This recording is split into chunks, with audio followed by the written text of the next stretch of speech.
Mhm. Okay, I think we're live on Facebook. Yep. See some participants. Yeah, here comes the participants and attendees. Well done. Welcome everybody. This is a wonderful day. I think after all the rain that we've had, I've got my my Dutch accent back. I'm not speaking with a Pommy accent anymore because the rain has stopped. I'm very welcome because of that. Welcome to all the attendees and stuff. And we've got an exciting topic for you today.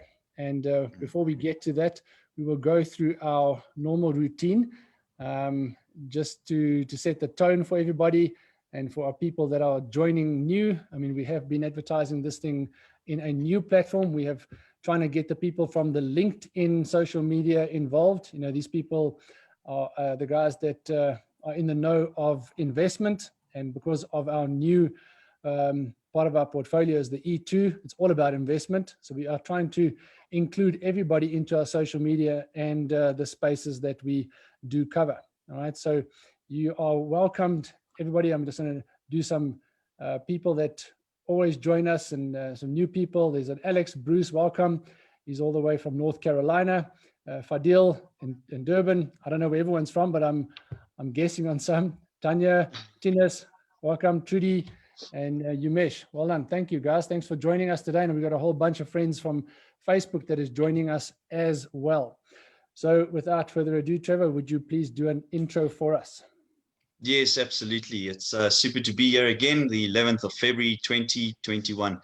Exciting times. Lenny and I always feel like these Thursdays just jump on us every single week. It's like as you blink your eyes out, it's Thursday. So once again, guys, welcome. You with the Dooku Group. It's myself, Trevor Thomas, and Lenny de Villiers, my business partner. And the Dooku Group is excited because what we do is we help people that want to get to the United States of America and live their dream.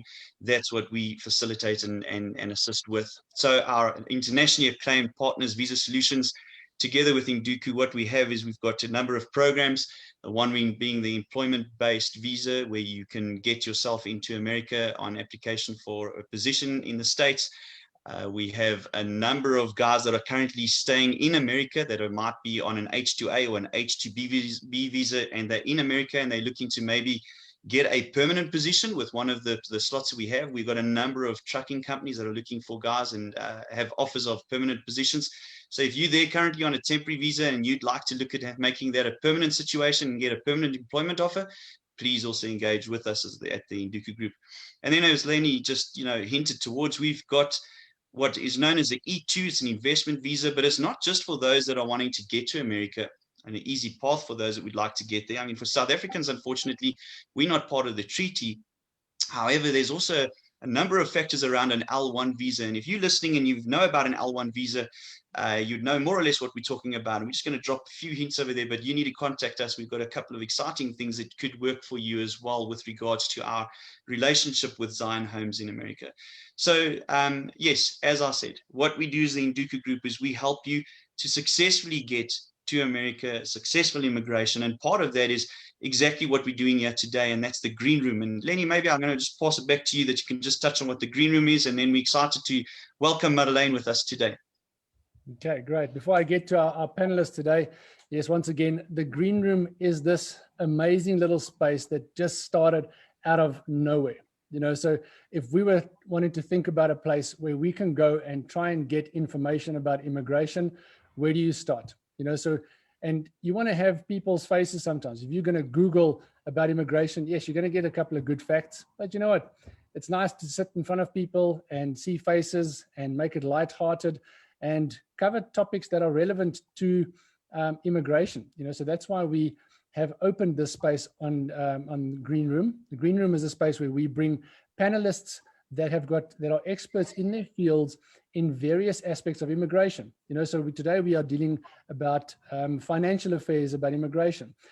Last week we did a bit introduction to the space in the new year about just bringing Jose, who is the CEO of Visa Solutions, our partner that Trevor mentioned, about what his views and opinions are of immigration going forward, and to look back at the other ones that we've had. So this is actually Green Room webinar number 40. So happy 40th to us. I mean, if I don't know if that's something to celebrate, but yeah, there you go. Anyway, so there's been 40 topics that we have handled, from psychology of immigration, immigration with guns.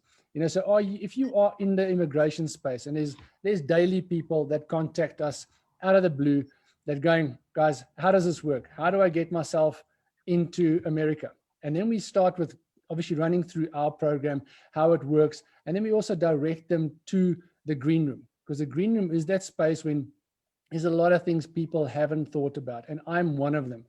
And the one topic that we did get, we are going to cover it very, very soon, is universities in America. You know, a lot of people only think about these things once their kids are a little bit bigger. But if we can start touching on these topics now, people will be sort of educated of, listen, oh, okay, cool, that's how it works, that I've got to look out for. And we don't want you to get into a space when you've immigrated, you're just thinking about these things too late. And this is why today it's not too late, but we are going to give you some heads up on the changes that are coming if you are looking to immigrate. Okay, so before we get to our panelist, as we said last week, we are introducing a did you know space. You know, so I don't know if many of you have actually are into the did you knows or the useless facts and stuff like that, but obviously our program covering America, you know, we want to make you a little bit more aware of what America is about, and some things that you can tell your people when you are at a braai these days, when you can actually have a beer without being locked up. You know, you can actually give these useless facts to them and you look very, very smart. So the US has the 4th longest river system in the world. I didn't know that. You know, the rivers, this is the Missouri River, is the longest river in North America. The river derives from Montana, you know, and there's a lot of write-up on that, but that's a nice one. So I think everybody knew this. The next one, point number 2, the US has the largest economy in the world. But did you know when it started? The United States has maintained its position of being the world's largest economy since 1871. I thought it was just 10 years ago. So the economy is so large that the US is often noted as the economic superpower, and it's due to the fact that it makes up almost a quarter of the global economy. And that is 2 facts. I'm always going to leave you with one more. So the last one is, did you know that the Golden Gate Bridge in San Francisco is constant under maintenance? So what it is, if this Okie starts painting it red from day 1, 1st of January, when he gets to the 31st of December, he's got to start all over again. So it's under constant maintenance the whole time. It's a nice contract to have, because you'll never run out of work or paint, hopefully. All right, so guys, that is my did you know. To kick things off is a little bit lighthearted, but to go into our panelists right now, we got Madeleine Boshoff. So Madeleine Boshoff, I am going to read your bio to the people, and then I will ask you a little bit to tell us more about who you are. You know, so if I read your bio, people are not going to know you are way overqualified to be on our webinar, so it'll give them enough rest. But then just for them to find out who you are. Okay, so she has been all over the place. She started Deloitte, KPMG, Ernst & Young, all fields of taxation and accounting across all industries. She's worked for Shepstone and Wiley, head of tax there for 4 years. And obviously the KPMG Deloitte stint was 12 years. Citadel Advisory Services. She was lecturing at CTA Honors Tax, studying it towards CA for more than 15 years.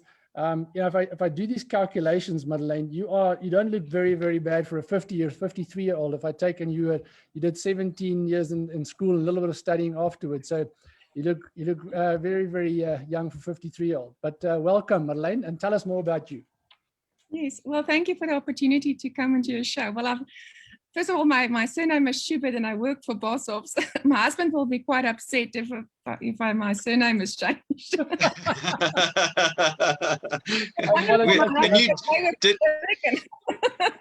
Another did you know? But yeah, well, thank you for the opportunity. So yes, yeah, I'm a tax person. So my one leg was in the accounting side, the other leg was in law. But my passion is tax, and that is really one of the fields, whether you're accountant or lawyer, that you actually meet in the middle. Because tax is law and it is numbers. So depends on what gets you going. So taxes got me going. So that has been my life. And it sounds funny. So, I mean, each to their own, I guess. So, Yep. yeah, so I've dealt, particularly with today's topic, I've dealt with expats, sure, a lot. At some point, I looked after 300 expats when I was at Ernst & Young. Sure. You know, so some big contracts, cross-border, all that type of stuff. And then later on now, obviously the last number of years, we all know, due to a little bit of uncertainty in South Africa, if I can put it more tactful, you know, people are immigrating more. Yes. And then obviously the whole tax immigration, Reserve Bank immigration, those things has become a daily questions, daily ask. And it looks easy, but it's not always easy. Yeah, exactly. Okay, cool. Madeleine, thank you. Thank you very much for coming on here and just giving us some of your wisdom and knowledge. And I know we're not going to be experts after a 20 or 30-minute chat with you, but obviously we will leave your contact details at the end and people can get hold of you. And we actually, you know, prefer people to try and get help of experts, especially in a field like this, because at the moment, the topic we're going to cover, you don't have a lot of time. Okay.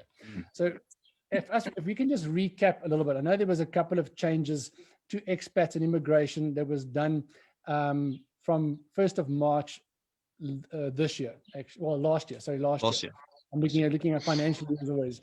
So, you know, for our applicants who is new to immigration, that obviously now they're starting to understand, okay, hold on, what is this financial impact on once I move across? What do I need to do before the time?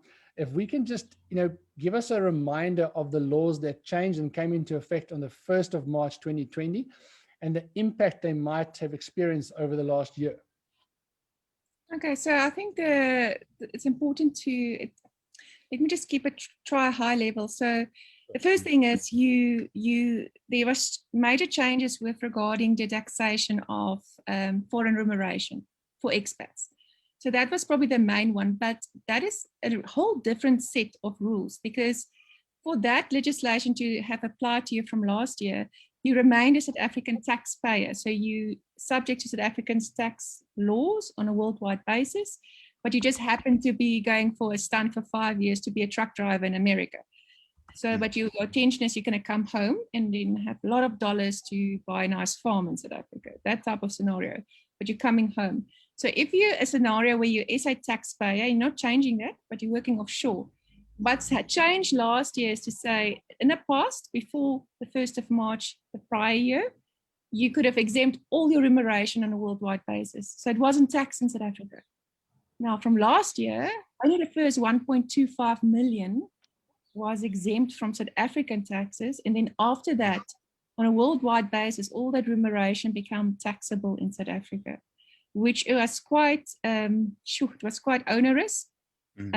Because I mean, you earn often nice dollars or pounds or whatever your currency is in a foreign country, and now you were subject to the excess in South Africa and in a foreign country. So you were definitely then exposed to double tax, and then you got to look at which country. Normally, the source country will have a taxing right, and the other one will claim a credit. So it get a little bit more complicated. So the world of expat taxes have definitely changed. And for that reason, a lot of people went to the next step. So the next step is to say, I want to get out of South Africa tax net as a taxpayer. And to do that means I'm changing my tax status with SARS. And that consequence, the moment you change that, you basically trigger a capital gains tax exit charge on worldwide assets. And there's a whole bunch of exemptions. And that is what we call tax immigration. So changing from one country's right to tax you on a worldwide basis and then going into, in this case, to America, where America gets the right to tax you on a worldwide basis. So not both can do that. Otherwise, you in a lot of tax. So then you look at both countries. You look at South Africa's rules to get you out, and you look at America's rules to get you in. And if there's confusion, you look at the international agreement, which will give you rules to say who's the winner between these countries. Actually, I had a case now, quite interesting. This lady left for America. She had a green card in 1994. And she's been in America a little bit here, a little bit back. maintaining 2 houses in both countries. But what she's done, unbeknown, is that she actually taxed herself. She did American tax returns worldwide basis because of the green card. And she did South African tax returns on a worldwide basis, both countries. Citizenship. Yeah. And that is problematic, especially now, because in the past, she didn't have money. As you get older, you accumulate, you may be lucky enough to get inheritance, which she happened to find now. And now it's really impactful because South Africa wants to tax the foreign dividends. America is taxing the foreign dividends. And yeah, so you can see there's no other word than you can only use one word in Afrikaans, gemors. So that's, if you don't do it right, you can be in a situation where you pay so much taxes. And the one that will always win is America. America is the stronger. It is the stronger party here. I mean, most countries do bend to the American tax authorities. So you've got to do it right. Yeah, Madeleine, thank you. That's very informative. So I want to share with you, obviously, many people that are part of this program of ours within Dooku Group, and many people listening today are guys that are on a journey to have, like you mentioned just now, the green card. Okay, so permanent residency in the USA. So end goal is obviously effectively, I'm going to be leaving South Africa completely. What would your suggestion be for these people that are on this journey with us at the moment and for the next couple of months before they exit South Africa? And our program, just to let you know, they leave South Africa shore with permanent residency in hand. So it's not like they're still waiting for the residency once they're in America. They leave with it in hand in South Africa. So your advice to our general listeners today. Okay, so if we start with a South African that's got the right to be in America, that's very important. And more importantly, that they what they call in South Africa ordinary resident, which means you normally were born here. So you didn't come from Germany into South Africa and became caught in a different type of test. So you're born in South Africa, you want to leave. So first thing you need to have a right, which you've got through your visa, to go there, and ideally you go there. Then what our law is saying to you is, what is your intention? So if you say to me, I'm just going to go see and maybe I'll come back, then I can't take you out of our system because it's all intention based. Intention is then proven by facts. So what are you doing to show that you're getting out of a system? The most basic one is sell your house. Sell your house, get another house in America. You don't have to buy a house. It's got to be a house available to you. So in international tax law, the word available means a lease or even staying with a friend because it's available to you. And that's what makes the connection. So you've got to start building a stronger, what they call center or vital interest in America. So the closer connections, cancel your South African gym contract. You can't go anywhere. It's COVID. Go.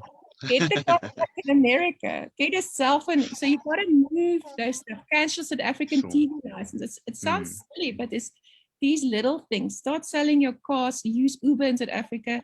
Look at another way of transport in America because you got to then start showing, I'm going. Yes, my right. I'm allowed to go. Those two are very important to get out of the system. And I'm doing everything to start losing me up of South Africa. If you're already there and you've done all that, then you are in a very good place to tax immigrate. Because then effectively, if you're caught in the American tax resident system, so then what are your resident tax alien already? And you've done all of that, the double taxation agreement will say, America, you the winner, you tax this guy on worldwide basis. Sorry, South Africa, all you can get now is a collection on CGT on worldwide assets if it doesn't turn into cash already. So Madeleine, what we'd also have to do is and it's probably a webinar all on its own, but we've got many guys that are going to America that are entrepreneurs in South Africa. Possibly remaining or not remaining, possibly leaving and continuing business in South Africa. You know, so that's obviously possible, but there's going to be big flags that one needs to just be aware of and just navigate properly. Yeah, so it goes about, you know what's the ultimate test, and you won't believe it, and the courts actually mention it, is where do you keep your dog? So of all these years of studying, that's the ultimate test. So where do you keep where's your home? So you can leave South Africa, and South Africa wants you to keep doing business here. but it's where you're going to create your home. Where's your wife? Where's your kids? Where is your relationship? So you leave South Africa, you want to make America a permanent residence, a place to stay forever. That's fine. There's nothing say you can't come back, but you can't come back and stay here for more than a half a year after you left and say, no, I'm still actually in America, because I mean, there's also a fine line. You know, what is your real intention? So it's just being practical and actually smart, being business smart. It's really what that is about. I suppose that's where you come in, Madeleine. I mean, if people still have companies and business interests in South Africa, can he still financial immigrate? Yes. Even though his home and dog is, then everything is in America. Yes, yes. Especially if you've got a company. I've had a case like that as well. So guy leaves for South Africa, business, especially now, it's not a good time to sell a business. So what do? You will hold on to that business and you will go to America and you can keep your interest, especially if you create a similar business in America and you start still doing business together between these two entities. So what will happen though is the moment you leave South Africa, and I can pin down the date, so the exact date where I say, well, now you're not South African tax resident, you will have to value that business in South Africa at that specific date, and you're going to pay capital gains tax on it. Once you've paid capital gains tax, and this one hurts because you remember you didn't sell your business, no? So cash flow might be tight. But at the same token, valuations, interpretations often, I didn't say there's lots, but it's how you can justify the value of a business. But once you've paid that capital gain, it's out of South African tax system. There is only one exemption if your business holds at least 80% fixed properties in South Africa. Then there's a different story, there's a different set of rules. But if it's a trading type of business or exports, or, you know, you got to look at the facts. But once it's out of the CGT system, it's in an America system. So you'll go in there with a market value cost. So you go into that system. And even if you then later sell the business for a huge profit, we hope, then you're not going to pay capital gains tax in South Africa. Then America is going to tax you. So they will tax you as well. You're going to pay somewhere. Someone is going to try to. So just on, obviously I was a stockbroker for a long time. So I've got that in my mind about, you know, out of the 1.25 minimum that you earn, and anything above that, you obviously get taxed on. So you're earning that type of money in US. And when do they fix the currency of the 1.25 million? So you're earning close to that on a US dollar amount, but say for instance, we had a pandemic again, and the rand weakens a hell of a lot. And just for this is one of those did you know things, maybe. Actually, it's a very good question.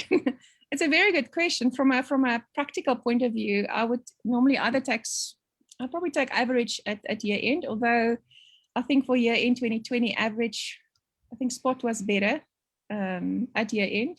So normally as an individual, you can choose between spot and average.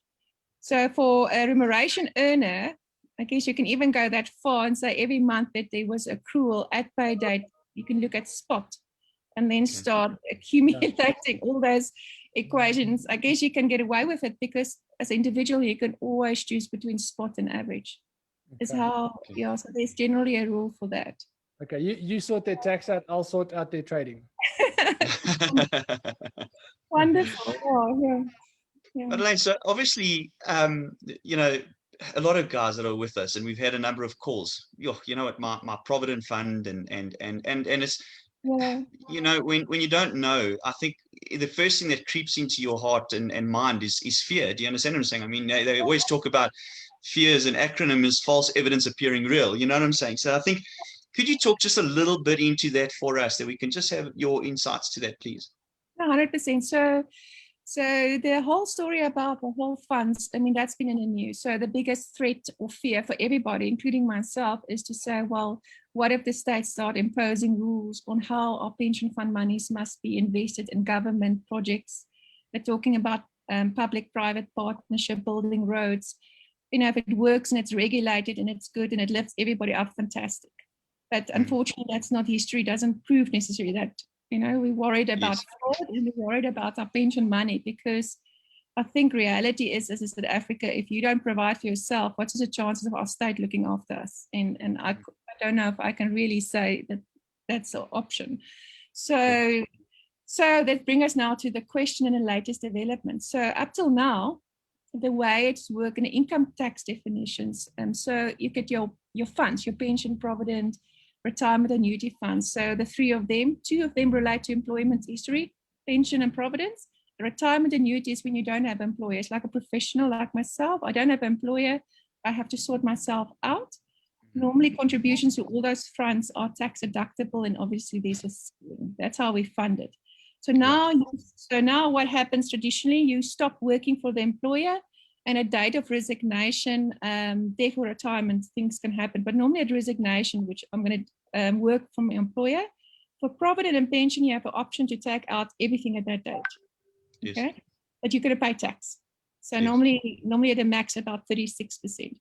Alternatively, which most financial advisor would have advised you, because tax deferred is tax gain, is to say, let's rather transfer that excess to what they call a preservation fund. So you get a pension or provident preservation funds. So the transfer from the old fund to the new fund is tax-free, and it stays in this tax-free bubble, but it's subject to the same old regulations, 28 rules. So that's the history. So up till today, still up till the end of this month, you could have one withdrawal from a preservation fund. So what it means is my one withdrawal, I draw everything out. So I could take the money out. And for retirement annuities, if I can prove tax immigration through the Reserve Bank, we actually have a number. So you had to go through a different process. You can also take everything out. So either with one withdrawal or immigration for the Reserve Bank, take everything out. And that's about to change. So from the 1st of March, they try to, it's interesting what's happening. They try to take the Reserve Bank rules and they try to pass it to SARS. That's how I actually analyzing it. That's really what's happening. So now the Reserve Bank process is gone. They're amending these definitions in the reservation funds and retirement annuities funds. And they say that process is not going to apply for immigration. So I don't care if you go immigrate or not. I want you to do two things. Well, actually one thing. I want you to go and leave South Africa for a period of 3 years. Then on evidence that you're a tax resident in another country, you can come and collect your money. So if you change your status today, you're going to have to wait for 3 years to take that money out, which is scary. Other way, so if you're already overseas, in theory, if you've been a non-South African taxpayer from about 2018 till now, so already been 3 years non-tax resident, theoretically you should still be able to take it out coming 1st of March. Although SARS in practice is not applying that. So the stuff that's coming through now is that they're going to want you to still run another 3 years, which is not the law. So the law is saying 3 years when you leave South Africa as a non-res, then you can take your money out. And that's the threat, that's the hoo-ha at the moment. Yeah. So Madeleine, on that note, I mean, those are the laws coming into play on the 1st of March now. What do people do now? What do people do in that aspect? I mean, that has just woken up to this idea and they're sitting with the pension fund. And is there any way that they can deal with it? Or is it just my question, you must wait for 3 years? Well, first of all, you got to ask yourself, what are you right now? So have you gone? Yeah. So what's your tax status right now? So are you South African tax resident or not? So if you actually left South Africa already 2 or 3 years ago and you just never bothered to change it yet, there should be opportunity to go back, because you can go back historically to change your correct tax residency status. That is possible. So you got to figure that first out. What am I? Who am I? It sounds like a deep question, but it's, am I a tax resident or not?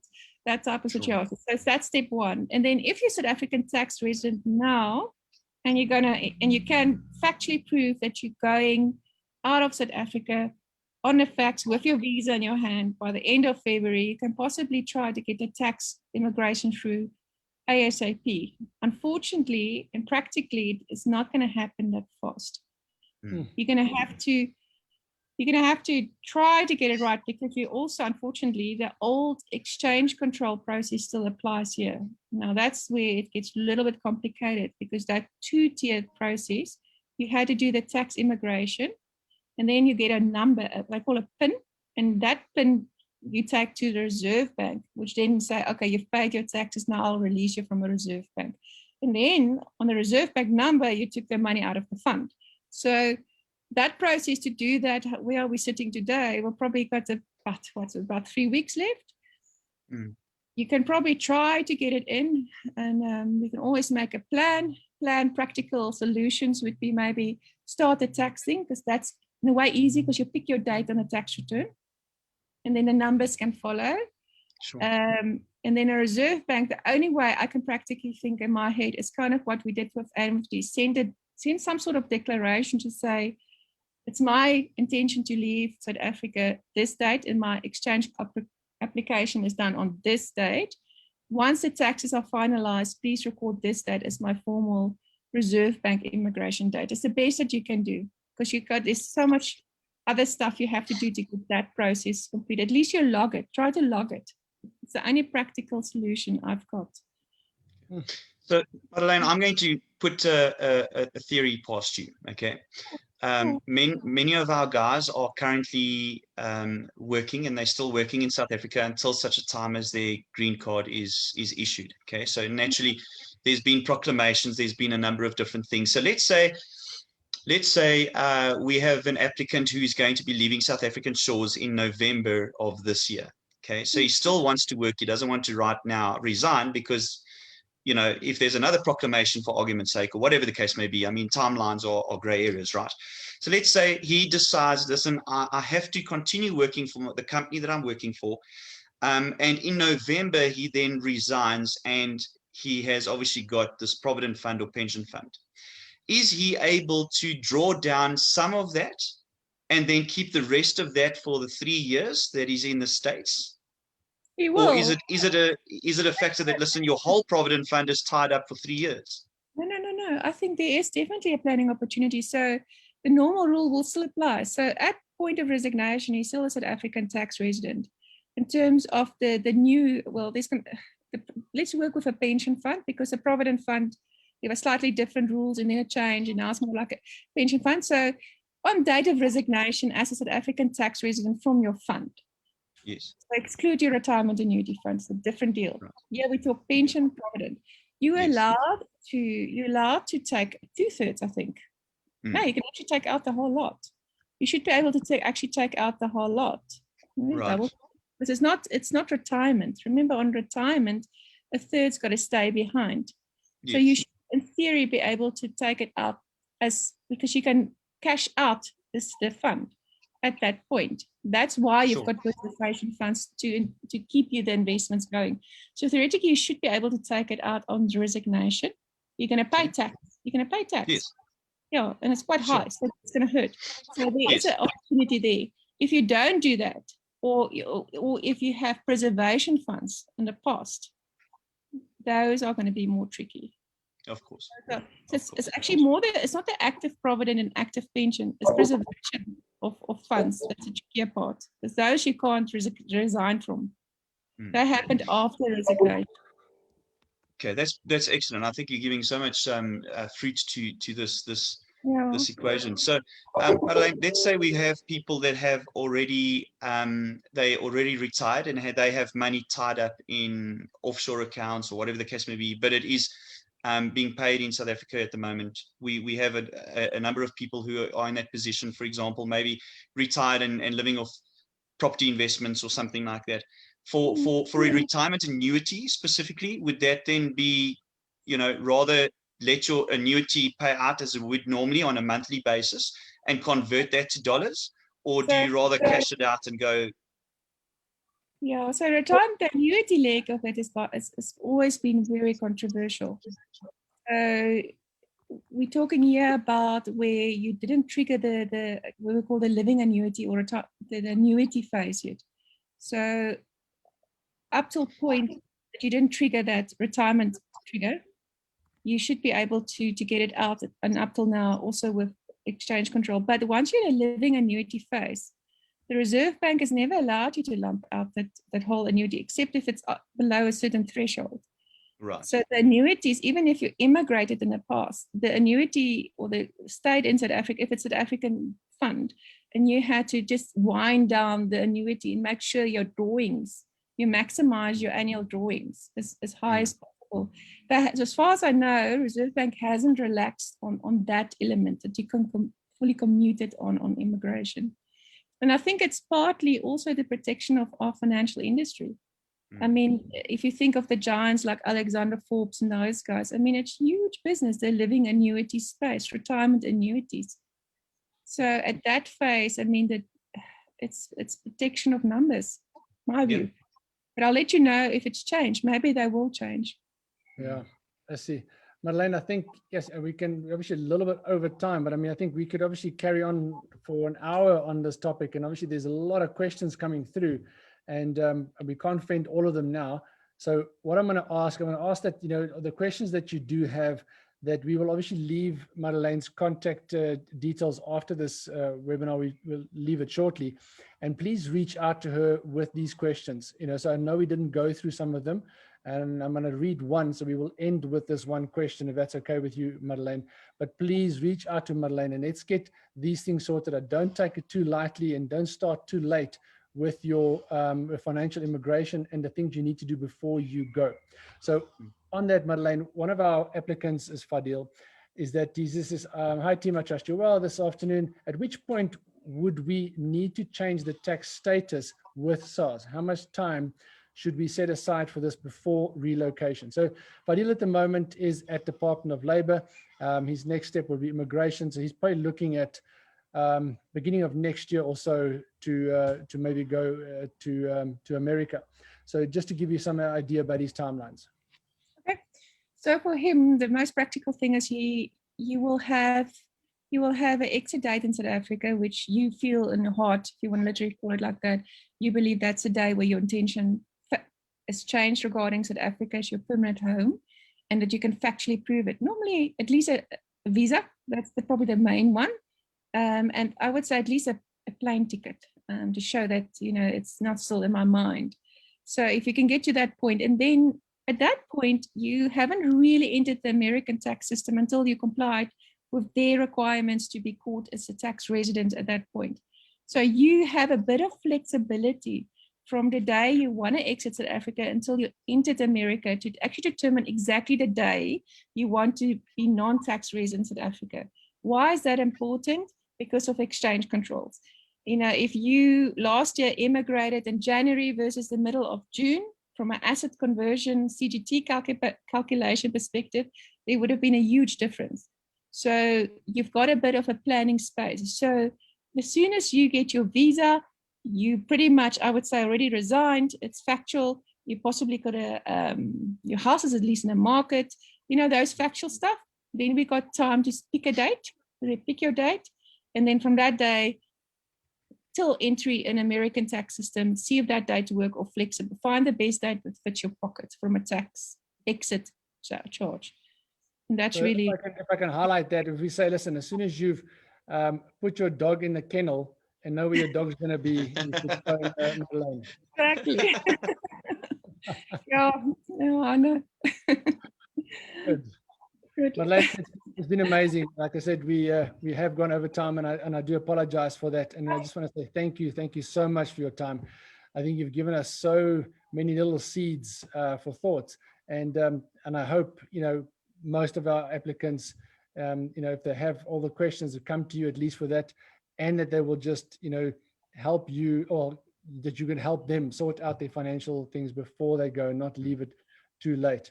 And Madeleine, just give us just some contact details where people can get hold of you. We will also put it on our communication to our applicants, but just for people listening now, where can they get hold of you? So you can get hold of me via email, which is, I'll spell it, it's a French spelling of the word Madeleine. So it's got a lot of E's in, MADELEINE at boshofinc.co.za. Or alternatively, you can WhatsApp me on my cell. I'll give you my number, 083 66 55038. Or you can contact Boshoff offices right through South Africa Incorporation. It's a law firm, so you'll be able to pick them up on the website. Brilliant. Fantastic.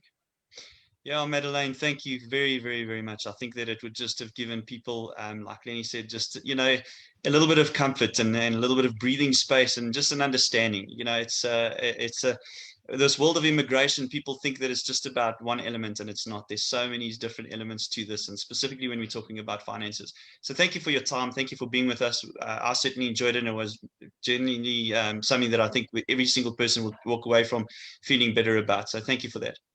No, it's a pleasure. Thank you for having me. Nice meeting both of you. Thanks, Madeleine. Thank All you. the best.